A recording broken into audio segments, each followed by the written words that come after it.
Thank you for joining me and welcome to a whole new build. This is my new offset design. I have some really beautiful canary wood, I have some olive, and this episode is going to be making the neck and the body. Let's do what we always do and just dive straight into the build, and we'll have a talk about it at the end when you can actually see it.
Okay, we have a guitar.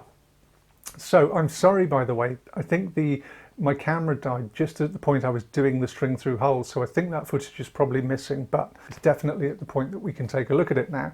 But before we do, I'll quickly just mention my friend Todd at Sweet Tea Guitars is currently making this guitar, which I'm going to pop up on screen now, which is phenomenal. It's the series that he's doing for GGBO, so if you haven't seen that and you're interested, please do go over and have a look. It really is worth watching.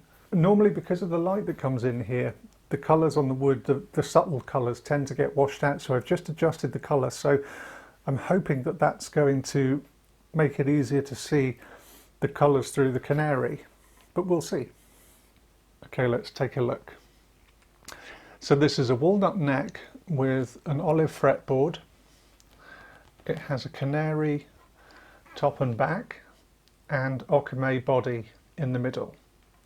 What I've also done is to stack the heel there, so it's walnut, maple, Okame and then Canary, and I've kind of carved through the binding to make that as comfy as I think I can make it. And I'm actually really happy with the way that that feels. I was initially going to carve some bevels into here, which I still think would be a really nice look, but there wasn't enough contrast between the Okame and the Canary wood to do reveal carves on this. I thought it would look better with double white binding, and I'm happy with the way that that's come out. I do think it looks really good.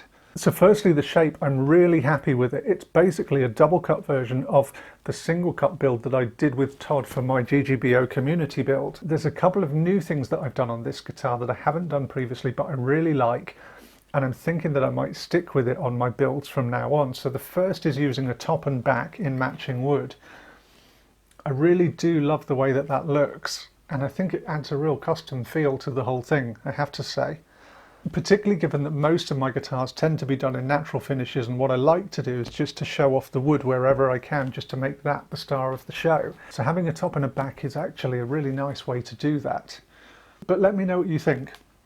And the other thing is making them as a set neck. So I won't get into the debate about whether set necks are better than bolt-on necks, because I've got my own opinions on that, but what I do love doing is carving in a heel like this and making it interesting using different types of wood. I think that adds a really nice touch. In fact, I like it a lot more than I thought I would. And I love doing the work as well. I love that whole carving bit. So both of those things, I think I might stick with as much as I can at least. The spec for this one is a 25.5-inch scale length, 22 fret.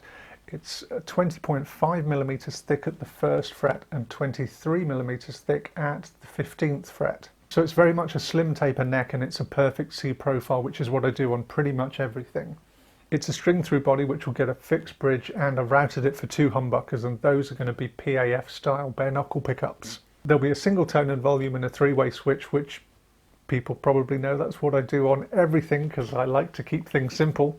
I'm thinking I'm going to do a hard wax oil finish on this one, but with grain fill. I would quite like the whole thing to be completely smooth, so it'll be natural but not rustic. But that and everything else is going to be for the next episode, so thank you very much for watching. I do really appreciate all of the support, and I'll have a new episode of something soon.